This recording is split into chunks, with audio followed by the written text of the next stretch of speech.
Good afternoon, and welcome to the AFS Best Practices Leadership Webinar, Pricing Fundamentals, a review of the third quarter 2022 commercial lending landscape. This webinar will be approximately an hour long, and our speakers today are Don Doherty, Jeremy Charlson, and Rob Lynch. Before we get started, there are just a few reminders for today's event. We encourage questions. Please use the Q&A feature to ask your questions. We will leave time at the end of our prepared remarks to answer as many questions as possible. We are recording today's session, and tomorrow you will receive an email with a link to listen or download the presentation. Thank you for joining us today. Don? Thank you, Renee. Hello, everyone, and welcome to our webinar. We here at AFS know how busy all of you are, and as always, we really appreciate you taking the time to join us today. We certainly welcome any comments any of you may have on today's webinar. Our contact information is provided at the end of this presentation, so please do not hesitate to reach out to us. It is worth noting that the source of the data presented today is from the AFS Pricing Service. This database is the industry source of pricing trends for commercial lending and contains a robust offering of measures and dimensions, allowing banks to tailor the analysis to their own unique footprints and exposures. This database is also used to prepare our Pricing Trends monthly newsletter. Please reach out to us if you are interested in receiving our monthly newsletter or if you are interested in learning more about our pricing service. On slide 4 is our agenda for today, which continues to be influenced by our customers and all of you. There is a survey following today's presentation, and we encourage everyone listening today to share your thoughts on items you would like us to highlight in upcoming webinars. We begin with an economic update. Today, many think the state of the U.S. economy is still relatively healthy. According to several of the largest credit card firms, U.S. consumers have demonstrated a willingness to continue to pay higher prices, especially on categories such as travel and entertainment. On the other hand, Fed Chair Jerome Powell has cautioned that defeating inflation will probably cause, in his words, some economic pain.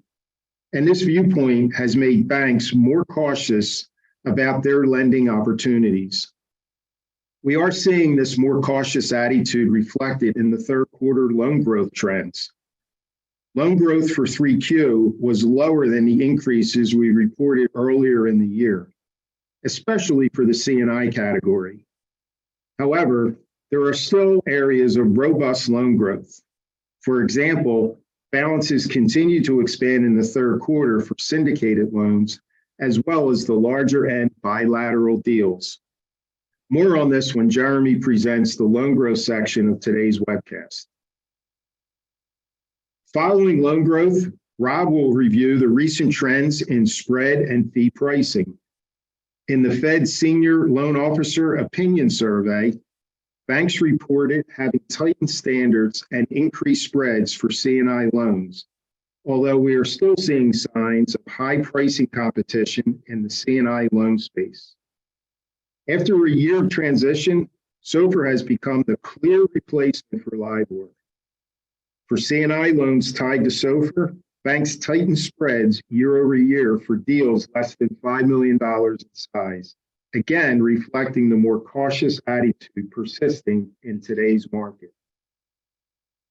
Moving to slide 5, the prospect of a recession continues to have an effect on commercial lending trends. Banks and businesses have become more cautious, and recognizing this outlook is critical to understanding the loan growth and pricing trends that we are seeing today. On this slide, we have a Bloomberg News article excerpt summarizing the Fed's Beige Book, which is the Fed's report on current economic conditions. The word recession is mentioned 13 times in the latest report and is used more frequently when compared with last month's edition.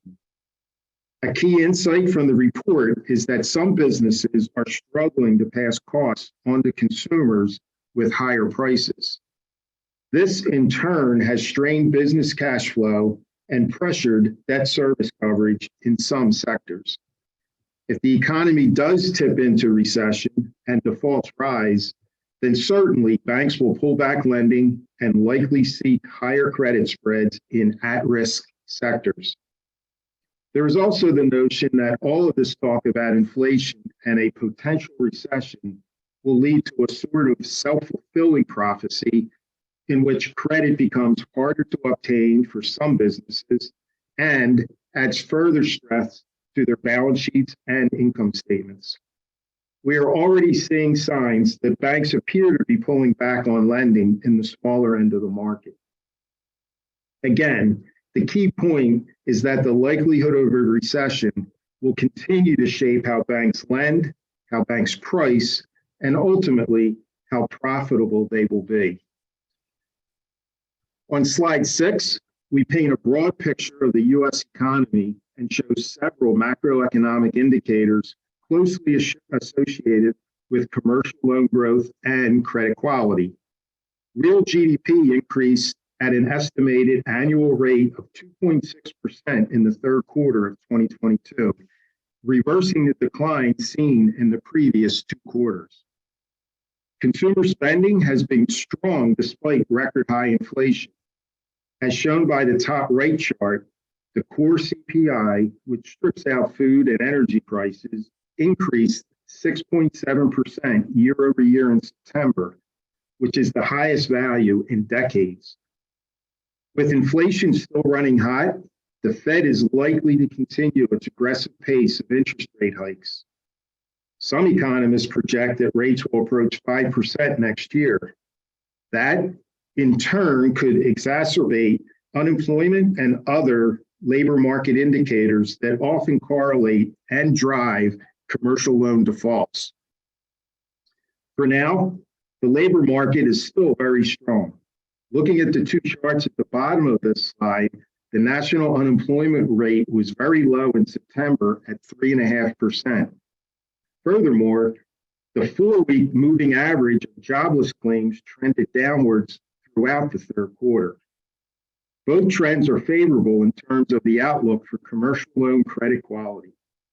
However, such a tight labor market might also give the Fed more reason to continue to hike rates aggressively. In summary, there are still many mixed signals in the economy, and this uncertainty has many ramifications for commercial loan growth and pricing. And now I will turn it over to Jeremy for a look at how these macro forces are impacting commercial loan growth and deal flow. Jeremy? Great, thanks for that update, Don. And can we go to the next slide, please, Renee? Thank you. So with the economy still throwing off so many mixed signals, many of us are asking when the credit cycle will turn and whether loan growth will start to abate. This slide here illustrates total outstandings growth for several commercial loan varieties. So I think as Don alluded to earlier in the presentation, these last few months have been especially unusual for loan growth. The annualized rate of C&I balance growth was in the double digits earlier in 2022, which is a pace we hadn't seen in several years. The trend was pretty broad-based too. When we looked at it by geography, by sector, it was really just, again, very broad-based across the market. Speaking with many of you about this phenomenon, inflation was cited as the broad driver of this trend. So the thinking was that customers wanted to borrow, rebuild, and invest before the Fed hiked rates too extensively to tame inflation. In the third quarter, the Fed's aggressive tightening and their sequential 75 basis point rate hikes did appear to buffet loan demand a little bit. You can see on that top left chart that in the third quarter, balances did pull back in July and August for the C&I category. Again, the top left chart there. Balances did spike back up in September, which is not unusual to see at quarter end. But I really think the next few months will be especially revealing in terms of being able to better say whether or not loan growth is beginning to normalize or even trend downwards. Now, by comparison, CRE has been a more consistent contributor to balance growth in recent months. You can see that illustrated by the top right picture in this quadrant. We did see a slight moderation in the pace of growth in the month of September. Some banks have signaled that they plan to reduce their CRE exposures or at least be a little more targeted in their CRE lending. So that might equate or translate to a CRE strategy driven by fewer but larger clients with more attractive values and capitalization rates.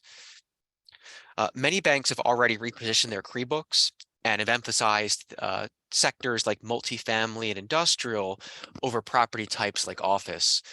Concern for office in particular is the amount of space listed for sublease. That's on the rise again, and with hybrid working models, there may not be enough tenants to absorb all that space. According to Moody's, sectors like multifamily and industrial, they should continue to post good returns for both investors and operators in the months to follow, despite some of the economic headwinds and mixed signals that Don showed a little bit earlier. Multifamily is definitely still a priority for many banks, though it too slowed a little bit in September. You can see that on the bottom right chart where growth for multifamily, while still pretty robust, was down from the August level. Discussions about commercial loan growth really do parallel discussions about the US economy. So a recession, should it happen, and again, fears of a recession have not abated just yet, that will of course dampen loan growth. But for now, we would categorize commercial loan growth and loan demand as moderately strong. Next slide, please, Renee. Thank you. So we mentioned that C&I loan growth earlier this year was unusually robust. And I think in trying to analyze that trend, there are both supply and demand factors we want to consider. So the chart here is from the Fed Senior Loan Officer Opinion Survey, and it illustrates banks' lending standards as well as their perception of borrower demand. Now, the trend is through the second quarter, but since the survey results, they're often leading indicators of credit supply and demand, they do lend some insight into the drivers and the dynamics of third quarter lending. So coming out of the peak of the pandemic, banks had loosened lending standards for C&I loans for several consecutive quarters, along with reducing loan spreads as competition for the premium credits intensified. These, what you might call supply side actions, help support and ramp up C&I loan growth. What caught my eye in the latest survey, if you look on the far right there, is that for the first time in several quarters, the majority of banks reported having raised loan spreads. And with concerns about the credit cycle turning, or at the very least beginning to normalize, banks may have become more cautious about the types of deals they're willing to underwrite. Note that spreads for some industries had been thin for quite a while, so the results this past quarter don't necessarily mean that spreads spiked to unusual levels. Rob Lynch later on in this presentation will take a closer look at spread pricing. But from a loan balance perspective, more stringent standards in terms of underwriting and pricing probably will be a headwind to loan growth in 4Q and possibly beyond that period as well. Next slide, Renee. Thank you. So as we begin to further refine and segment the loan growth trends, we see a couple of interesting patterns emerge. If you look on the left there, that chart, we focus on just C&I loans, and we split out the trend between bilateral loans in blue and then the participated syndicated segment as the pink series. Each month there is compared to December. So you can really think of these charts as plotting year-to-date or cumulative growth rates for total balances. What we observed in the third quarter is that bilateral lending, the blue series here, pretty much plateaued. There really wasn't much growth in bilateral lending July, August, and September. Demand may have fallen as the Fed hiked rates and the cost of borrowing rose. But additionally, I think that banks may have become more cautious about lending to the smaller, riskier borrowers. Conversely, the participated and syndicated segment has continued to climb, though at an increasingly slower rate. What we've heard from some banks, particularly those active in the capital market space, is that the bond and the capital markets are no longer quite as attractive as they had been a few years ago. And some of the larger end borrowers have actually refinanced other debt instruments into bank loans. And I think that's what's driving that growth in the Pink series these last few months. We might be seeing a similar driver take shape with the larger end bilateral loans. If you look on the right-hand chart here, we examined C&I bilateral growth, this time broken out by loan size ranges, so less than 3 million, 3 to 10, and then over 10 million in size. And here we're starting to see a bifurcation, if you will, in which growth for C&I bilateral loans under 10 million has been really subdued. In fact, it's been negative for the smallest loan size range, whereas growth over 10 million or for loans over $10 million in size has been very, very robust. So no matter which way you slice and dice it, it's really the larger end of the market that's been carrying loan growth as of late. That's a really important finding to consider here. Again, the smaller end deals are falling, and the growth that we are seeing is mostly from the bigger deals. Next slide, Renee. Thank you. So a topic we receive many questions about is line utilization. Specifically, has utilization returned to pre-pandemic levels? Much of the volatility that we've had in recent years, through the pandemic, through the shutdowns, through balances falling in the loan market, a lot of that volatility is really reflected here in the line utilization trend. So at the start of the pandemic, what we saw was that utilization spiked for borrowers as they drew defensively on lines of credit. But then in the months that followed, utilization, and really specifically utilization for C&I loans, that blue series here, that really languished at very low levels. It was trending 4 to 5 percentage points below the historic norm. As the economy rebounded, so too did utilization, with customers tapping credit lines to rebuild inventories and supply chains. As of September of the current year, C&I line utilization was 35.9%, which was down slightly from the prior quarter, but still on par with the pre-pandemic average. For CRE loans, the Pink series there, line utilization in September was 40.7%, which was also down slightly quarter over quarter, but again, actually a little bit ahead of the pre-pandemic level. So for all intents and purposes, line utilization is largely recovered from the pandemic's low ebb. I really think that tracking line utilization over the coming months will be very, very important in determining whether the economy is heading towards some type of downturn.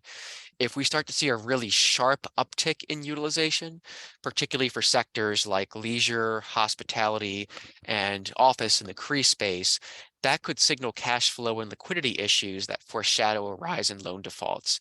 So we'll definitely keep you posted in the months that follow. Again, this is an evolving trend, but we put out a lot of market briefings, a lot of things on LinkedIn, so we'll be sure to keep you updated on how utilization is evolving and whether or not that could signal some credit distress down the road.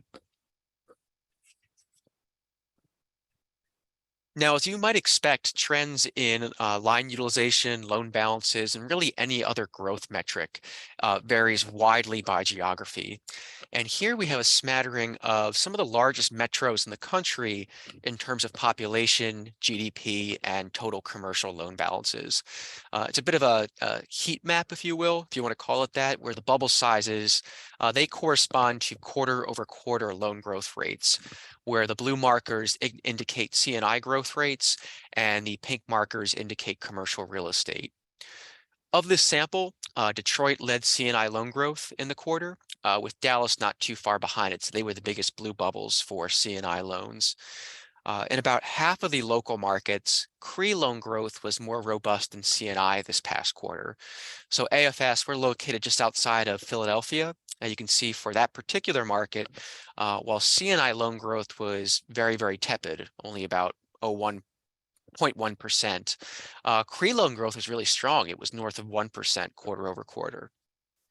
Now, since each market tends to gravitate towards particular industry verticals, an example might be Houston, really focused on the energy sector. It's not unusual to see this level of dispersion across the metros as certain industries experience periods of intense growth or contraction. Now, when we onboard clients into our pricing service, this is the deep level of granularity they receive in their trend and pricing reports. We know that lending conditions can vary widely across local markets, even within states, whether you're looking at Houston versus Dallas, the pricing competition can be very, very different. And so we make sure to tailor all the reports that we send to banks to their individual footprints and their sector exposures. So speaking of industry mix and industry cyclicality, the U.S. labor market underwent several numerous and significant structural shifts as a result of the pandemic. And here we examine changes in employment by major industry sector. So the percentage change in non-farm employment is plotted by that left-hand bar chart. And we then compare the direction and magnitude of these employment changes to trends and changes in loan balances. So the right-hand chart plots the change in the ratio of outstanding balances concentrated in each industry sector. So again, our goal here is to see whether or not changes in employment correlate with changes in loan exposure by these same industries.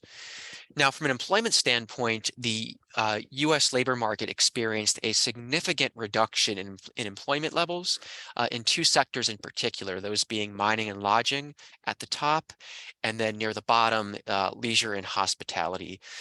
Leisure and hospitality was perhaps the sector that bore the brunt of the pandemic and the measures to control the spread of COVID-19.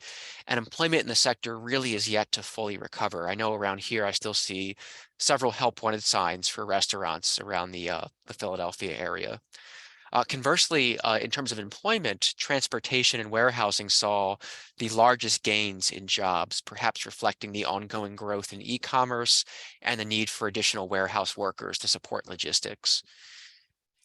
In terms of corresponding shifts in loan balances, we observed a similar decline in the leisure and hospitality sector. But whereas warehousing saw the largest employment gains, the largest positive shift in terms of loan balances was for the financial sector, which is about in the middle of the chart. You can see that big blue bar on the right-hand side of your screen. Now, if you've joined us for previous webinars, you've probably heard our commentary on this particular sector. A lot of the commercial bank lending in finance is focused in private equity, non-banks, mortgage warehouses, and other types of loan brokers that channel bank funds into sometimes risky asset classes. And since the clientele of these intermediaries are often very sensitive to rising rates, they have the potential to transmit interest rate and credit risks to commercial banks via their lending relationships. It's still too early to tell whether bank lending in this sector will actually materialize into true credit problems, but definitely an area to keep your eye out if you're a risk manager and if you're concerned about a downturn on the horizon. So when thinking about credit risk for particular industries, one metric that can sometimes foreshadow issues is line of credit utilization. Analyzing utilization can be a tricky prospect. Again, it can be a good or bad thing depending on your perspective. So coming out of the pandemic, banks were looking for green shoots and were excited about the prospect for higher utilization rates. But now with economic storm clouds starting to form, a sharper than average rise in utilization that could signal that borrowers are tapping credit lines out of stress. Making this distinction and really determining whether or not the trend is favorable or unfavorable really depends on the industry that we're focused on. For example, line utilization was up nearly 4 percentage points quarter over quarter for the information sector, which is pictured as NAICS 51 here in the middle of the graph. This industry includes telecom and other types of high growth tech companies. So the uptick in utilization here is probably a good thing in that context. It's probably signaling expansion by these tech borrowers. Conversely, accommodation and food, which is NAICS 72, third from the right on this particular picture, that is perhaps a different story. This sector might be one of the tipping points should a recession unfold. So the nearly 5 percentage point increase in utilization here, that should be watched closely by credit risk managers. Other sectors, though, simply tend to trend higher than most when it comes to utilization. It just could be the nature of the industry. Agriculture is one that comes to mind. You can see that on the very far left of this chart. Oil and gas is similar. That utilization just seems to be higher than most industries.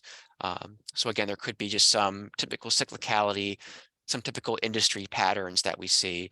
But for the accommodation increase, definitely something to keep your eye on, again, if you're concerned about credit quality in the months to follow. Now, another important driver of total balance growth is new and renewed deal flow. For C&I loans on the left, both the levels and the distribution of new renewed volume in 3Q was comparable to the prior quarter. Furthermore, the levels in the most recent quarter were above the same period a year earlier. Now, it's worth noting, though, that new originations just in the month of September, not 3Q, but just the actual month of September, was beneath most other individual months seen this year. So future balance growth may slow as the market continues to adjust to higher interest rates and higher economic uncertainty.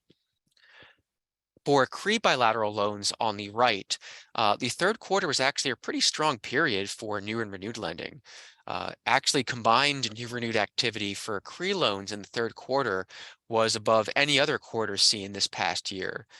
Now, as mentioned earlier, many banks have repositioned their CRE portfolios to focus on sectors like multifamily and industrial and other property types with really strong fundamentals, as opposed to segments like office. It'll be interesting to see how the next few months play out for CRE deal volume and CRE originations. We're hearing from some banks that competition's really heating up in the commercial real estate space, where non-banks are really extending interest-only periods and doing other things that are making commercial banks uncomfortable and unwilling to compete on certain deals. But for now, at least, CRE lending as well as CRE credit quality at most commercial banks is still in pretty good health.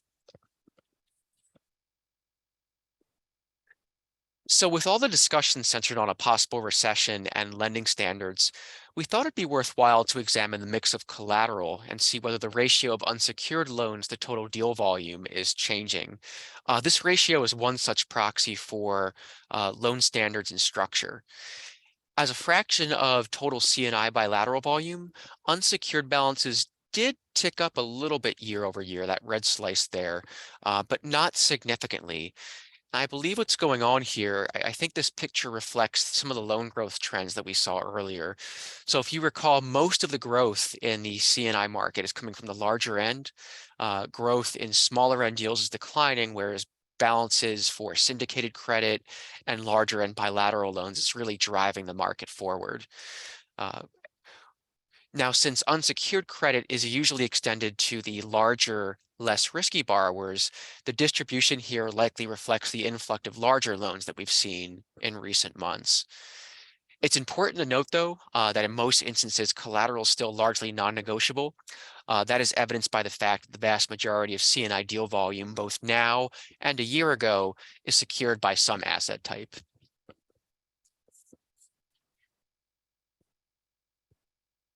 So as we look ahead, we thought it would be insightful to highlight pockets of stress in the commercial loan market, as well as what you might call the safest sectors, if that's the proper adjective to use here.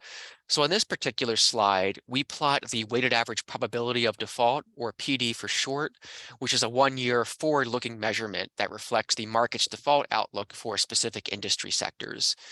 The most adversely rated industries are depicted on the left-hand side of this page. So you'll note here, if you look at those red industries, that transportation, including both water transportation, which is your cruise lines, as well as air transportation, which is, of course, airlines, those remains pockets of stress within the C&I loan market. Note too, the fourth industry listed there, which is nursing and residential care, that's been an area of rising risk as well. We're seeing pretty low occupancy rates in a lot of nursing care centers, and that's resulting in some cases in a decline in credit quality. Now, the right-hand chart, that's the opposite picture. Here we illustrate the 5 industries with the most favorable default likelihoods. 2 of them begin with NAICS 52 in their labels, which indicates they belong to the broader financial sector. Now, I will say a couple of qualifications here. First, I'm a bit skeptical that credit risk is so low for some of these financial industries. Borrowers, again, in this sector include non-bank intermediaries that channel bank funds into risky asset classes, which in turn creates indirect exposures for commercial banks. There has also been some recent guidance from regulators extending banks greater latitude with loan modifications, risk ratings, and how they recognize credit problems. So it could be that the quote unquote true weighted average PD for some of these sectors is actually higher than what's depicted here. Now that hypothesis, that would be difficult to validate for sure, but it is something to keep in mind that there could be brewing risks in the commercial loan market that due to modifications or other such actions could be masking rising risk in the C&I and the commercial real estate loan portfolios. So we'd like to transition here by sharing a few key tactics for how to effectively grow and manage commercial loan portfolios in this environment. The first is to identify early warning indicators. A simple method is to keep a pulse on indicators like the unemployment rate and GDP, which can signal changes in both loan growth and credit quality. Monitoring utilization too, particularly for at-risk portfolios like leisure and hospitality, that's also a critical thing to do in this environment. The second tip would be to assimilate the market's perspective into your own outlook. If your peers, for example, are growing very rapidly in a particular sector or particular geographic area, it could signal that those market segments are becoming saturated. In that event, it's best to weigh the cost and benefits of maintaining a high presence in those sectors in light of the irrational pricing and risk practices that often coincide with growing competition. And finally, regular market intelligence benefits everybody, whether for an RM pricing a new loan or for portfolio managers considering a new industry vertical. Market data is a really valuable tool to facilitate discussion and support bank strategy. AFS is a leader in providing market intel on loan growth and pricing trends to banks in a variety of delivery formats. So for the latest market intelligence centered on pricing and fees, I'm now going to turn the section over to my colleague, Robert Lynch. Rob, take it away. Thank you, Jeremy. Good afternoon, everyone. I want to start by looking at interest rates overall. So moving to slide 20, we show that interest rates on commercial loans have increased dramatically in the last year as the Fed has increased interest rates. Specifically on C&I loans in the left-hand chart, you can see that investment grade and non-investment grade loans have followed very similar trajectories.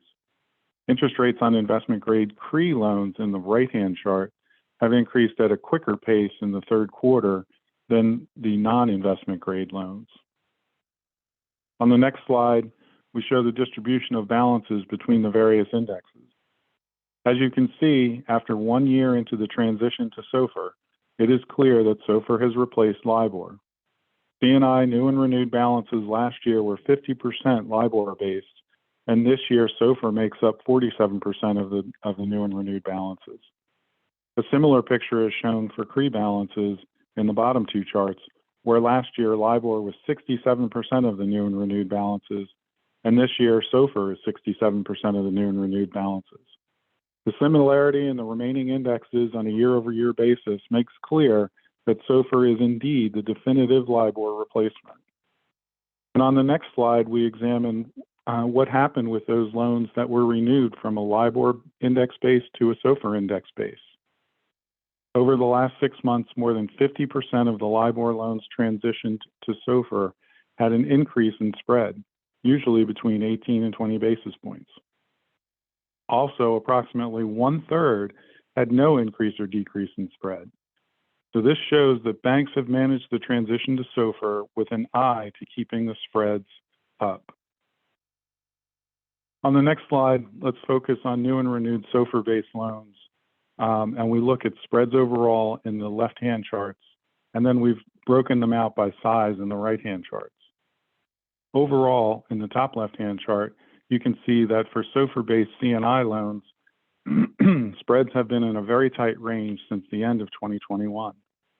When we break out these loans by size, we can see that the smaller size loans are generating those higher spreads, while the larger size loans are typically 25 to 30 basis points lower. Looking at SOFR-based CRE loans, a slightly different picture emerges. Overall, spreads on these loans have come down in the last 2 quarters. And when breaking these loans out by size, in the lower right-hand chart, we can see that the main driver for this reduction is the smaller size loans, while the larger size loans have held steady. On the next slide, we focus on new and renewed prime-based loans. In the upper left-hand chart, spreads for C&I prime-based loans have increased during the last 2 quarters, and this is due primarily to the larger size loans. The larger loans have increased spreads dramatically from last year, while the smaller size loans have held steady. Prime-based loans have gone in the opposite direction, falling dramatically over the last year. This decline has been driven again by the larger size loans as depicted by the chart on the lower right. On the next slide, let's take a look at fixed rate loans. Here in the left-hand chart, we see that interest rates on fixed C&I loans in September were reasonably steady regardless of the term. The rate curve here suggests that customers are locking in fixed rates in anticipation of more Fed rate increases. This seems more the case when we look at fixed rate CRE loans in the right-hand chart. Here we see that the longer duration loans are priced lower than the shorter term loans, almost by approximately 100 basis points. All of this suggests that customers are locking in rates now, and banks are being very competitive in booking this type of business. On the next slide, we show pricing across the country. And you can view this slide as a heat map to see where interest rates are in the various states. As you can see, there are many states with high interest rates. Over half were at 4.5% or higher. In most states, interest rates rose by 100 basis points or more over the last quarter. All of this is reflecting the Fed rate hikes that we saw over the last 6 months. On the next chart, we look at spreads for selected competitive CBSAs. Here we can see that in the local markets, spreads can vary widely. A market such as Dallas-Fort Worth, where the median is very close to the top bank, spreads might indicate a slightly less competitive environment. Contrast that with New York, where the median spread is closer to the bottom bank, which might indicate a more competitive landscape where price is an important factor. The pricing service can help banks uncover these types of dynamics in their local markets and provide valuable assistance to the pricing decisions. On the next slide, we highlight the quarterly change in SOFR spreads by industry. Although the overall change for all industries is negligible, an increase of 1 basis point shown by the first bar on the left. When looking at specific industries, we can see quite a lot of variability. Utilities, transportation, leisure, and accommodation all had significant increases in spread, while mining, oil and gas, and administrative support and waste management saw very large decreases. Turning next to fees, this chart shows a trend of upfront fee incidents depicted by the blue line and upfront fee level depicted by the pink line. In September, we saw a decrease in incidents, and over the last year, there has been only one lower incidence rate occurring in February of 2022. The positive is that upfront fee level increased dramatically to 24.5 basis points. This inverse relationship has been exhibited in several months over the past year, notably in February, also in December of 2021 and October of 2021. The next chart provides a deeper look at upfront fee level by segmenting the data by commitment size. On this slide, the left-hand chart shows the upfront fee level and the right-hand chart shows upfront fee incidence. On both charts, we plot the average, shown by the blue dot, and the range in each deal size category, represented by the lines. The smallest size range shows the highest average fee level and also the largest range, depicted by the distance between the bottom tail and the upper tail. In larger size ranges, there is less variability in the average, and the ranges are narrower.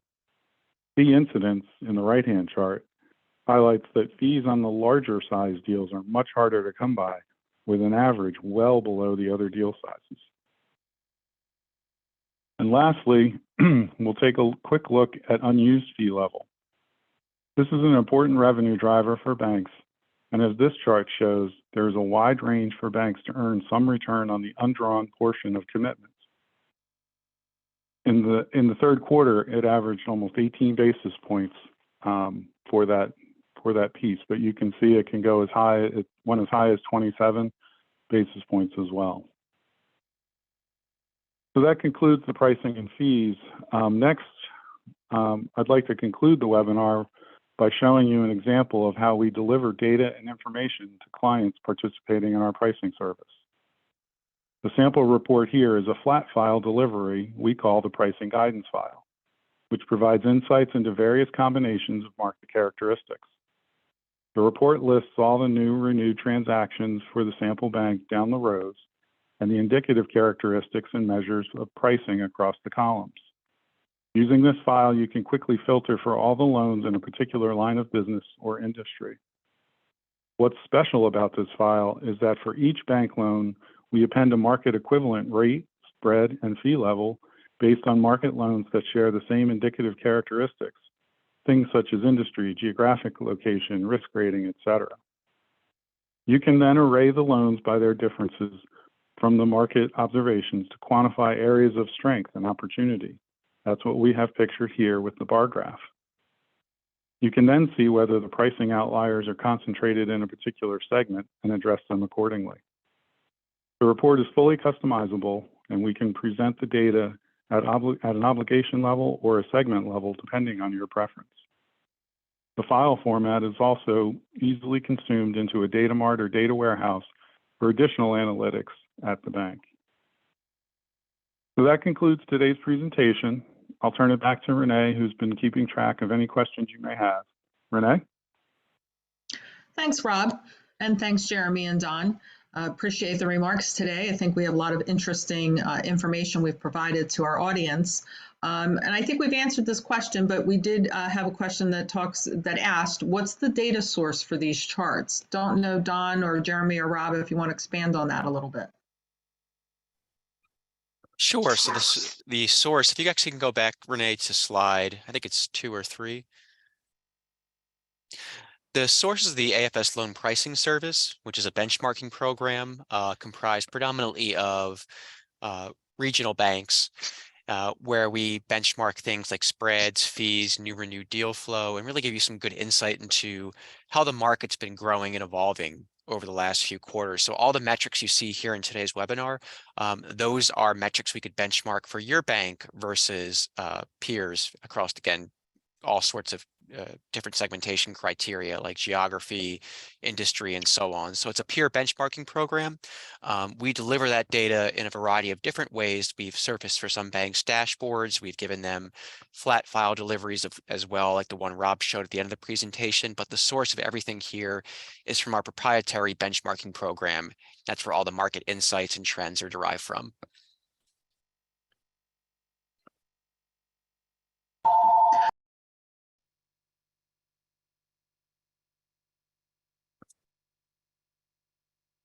Thanks, Jeremy.